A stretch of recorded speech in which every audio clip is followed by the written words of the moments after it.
तो भाइयों, आपने पहली वाली जो वीडियो देखी थी वो बेसिकली मैंने बनाई थी इस बाइक को लेकर, हीरो इम्पल्स को लेकर। और इम्पल्स के ओनर यहाँ मेरे सामने मौजूद हैं जिनका नाम है उमेर खान। और ये भाई साहब जी प्रॉपर मोटोक्रॉस जिस तरीके से ऑफ रोडिंग करते हैं, सिखाते भी हैं, खुद भी करते हैं। और मतलब इस तरीके से अगर आपको ट्रैक वगैरह बनवाना हो तो वो भी बना सकता है। अभी फ़िलहाल बनाया इन्होंने फ्लाईव्हील कैफ़े रोस्टर के लिए, जो कि नोएडा या फिर एनसीआर में आप कहीं रहते हो तो आप यहाँ पर आ सकते हो। खैर, अब भाई से इनकी पूरी जर्नी पूछेंगे कि ये इस लाइन में आए कैसे, किस तरीके से इन्हें इंस्पिरेशन मिली और इस बाइक में इन्होंने क्या क्या काम करवाया है और ये बाइक कब खरीदी। तो बहुत बहुत स्वागत है आपका भाई। Thank you.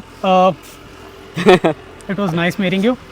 Same here. तो पहले तो मैं आपसे यही जानना चाहूँगा कि आप इस मोटोक्रॉस में मतलब आपने ऑफ रोडिंग करना सबसे पहले कब चालू किया था? Okay, first let's start with my introduction. My name is Umair Khan. I'm a professional motocross athlete and I have been riding motorcycle past 3 years. Earlier when I was kid, I didn't know that motocross is happening in India. So once in Gurgaon there was a race, OTR dirt track, and one of my friend was there. He said, Umair, there's a race going on here, so I've been there. उसके बाद मैंने देखा कि यहाँ पे बाइकें उछल रही हैं, किसी के पास इम्पल्स है, किसी के पास डर्ट बाइक है, फॉरेन मशीन्स हैं। तो मेरा बहुत अंदर से क्यूरियोसिटी हुई कि मुझे करना चाहिए। फिर उस रेस के बाद I started looking out for any motorcycle which I can afford. तो उसके बाद मुझे ये इम्पल्स मिली जो कि बहुत ही खटारा कंडीशन में थी। तकरीबन मुझे ये 40,000 की पड़ी थी उस टाइम। फिर मैंने इसे कितने साल पहले खरीदी थी आपने? मैंने खरीदी थी 2022 में, when I started riding motorcycle. तो आपने इम्पल्स ही क्यों खरीदी? उस टाइम तो मतलब देखा जाए तो एक्सपल्स भी थी और हिमालयन भी आ रखी थी, इम्पल्स ही क्यों चुना? क्योंकि मेरे बजट जो था एक्सपल्स और हिमालयन का नहीं था, और एक्सपल्स उस टाइम इतनी ज़्यादा ट्रेंड में नहीं थी। लोग ट्रैक पे जितने भी हैं सब इम्पल्स ही चलाते हैं। शॉर्ट ट्रैक के लिए आई वुड रिकमेंड कि छोटी बाइक जैसे impulse is far faster than XPulse. Stretch हो या रैली हो उसके लिए एक्सपल्स इज़ बेटर। तो मैंने बाइक ली, इसको तकरीबन मुझे 1 साल लगे बिल्ड करने में। मैंने कस्टम बिल्ड करा इसे सारी खुद से ही मेहनत करके। चीज़ें कुछ थाईलैंड से मंगवाई, कुछ कहीं से मंगवाई, तो बहुत टाइम लग गया उन सब चीज़ों में। फिर उसके बाद मैंने पहली अपनी रेस जो करी थी वो अक्टूबर 2022 में मोटो रैंच पे करी, मोटो एक्स फैक्टर, जिसमें स्लश था और एक टाइम ट्रेल रेस था, जिसमें मैं दिल्ली का सेकेंड फास्टेस्ट राइडर रहा मोटो एक्स फैक्टर वाले में, अपनी इम्पल्स कैटेगरी में। संतोष बिश्नोई शायद आप लोग जानते होंगे, तो संतोष फर्स्ट था, मैं सेकंड था। उसके बाद फिर मैंने यंश एडवेंचर मोटर्स रोड पे एक और रेस करा जिसमें भी मैं सेकंड आया। तो उसके बाद फिर मैं गुजरात में गया, वहाँ मेरा क्रैश हो गया। तो ऐसे मेरी जर्नी स्टार्ट हुई। तो अगर आप लोग भी चाहो तो आप लोग भी मोटोक्रॉस में आ सकते हो। यहाँ पे बहुत सारी अपॉर्चुनिटीज़ हैं जो आपको कंपनीज अप्रोच करती हैं। You can grow in this field. तो अगर आपका इंटरेस्ट है या फिर आप एडवेंचर सीख करो तो आप ज़रूर मोटोक्रॉस चूज़ करो। और आप चाहो तो फ्लाईव्हील कैफ़े रोस्टर पे भी आ सकते हो। यहाँ पे इनकी फैसिलिटीज़ अच्छी हैं, आपको फूड मिल जाएगा, फ़न एक्टिविटीज़ है। बाकी अभी ट्रैक हम लोग अपडेट करते रहते हैं टाइम टू टाइम। तो आप यहाँ पे आके, जैसे आप देख सकते हो सामने अभी ट्रैक अपडेट हो रहा है, तो आप टाइम टू टाइम आके अपने एड्रेनल हाई कर सकते हो और एंजॉय कर सकते हो। अच्छा, मैं आपसे ये जानना चाहूँगा, जो लोग मोटोक्रॉस में आना चाहते हैं या फिर जो इनिशियल राइडर्स हैं, उनका सपना होता है कि भैया ऑफ रोडिंग बढ़िया करके करनी है। कुछ लोग प्रोफेशनली भी उसे करने लगते हैं। आप तो खैर प्रोफेशनली भी करते हैं और आपका अपना भी चलता है। तो क्या उन लोगों को इस मोटोक्रॉस को एक हॉबी की तरह रखना चाहिए या फिर प्रॉपर प्रोफेशनली उसे आगे लेके जाना चाहिए? आपके हिसाब से क्या होना चाहिए? Well, if I speak frankly, अगर if you have a lot of money then you can get into it professionally. लेकिन if you don't have enough financial back support तो आप इसमें एज अ हॉबी कर सकते हो, क्योंकि it takes a lot of money, building bike and fuel and everything, it cost a lot, gears.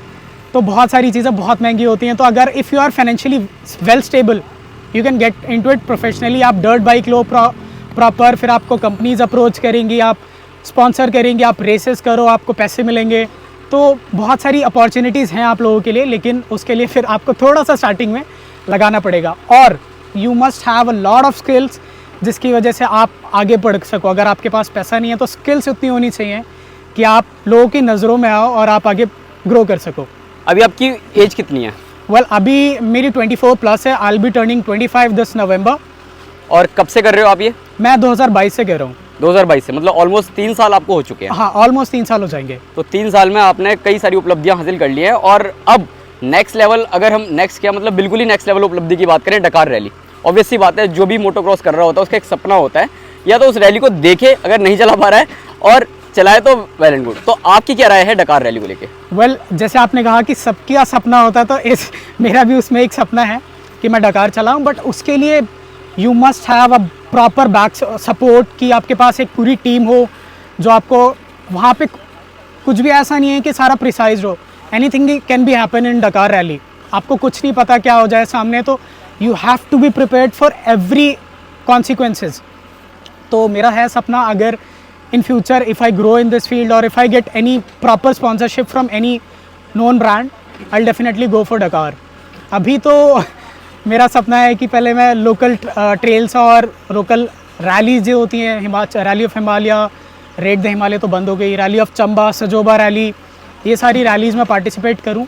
और अभी now I am working on Xpulse, I am building it, let's see if it builds on time, I am gonna participate in rally as well. Last question, जो लोग Delhi NCR में रहते हैं, आप यहीं के हो, और जिन लोगों को ऑफरोडिंग सीखनी है, फ्लैट ट्रैक सीखना है, तो वो आपसे कैसे कांटेक्ट कर सकते हैं? वेल अगर आप दिल्ली एनसीआर में रहते हो या आसपास कहीं भी रहते हो, तो आप मुझसे कांटेक्ट कर सकते हो on my Instagram, which is its.umair.khan, that's Umair Khan, that's my Insta handle. You can connect me over there, or I will give them my contact number. You can connect over on my WhatsApp or normal call.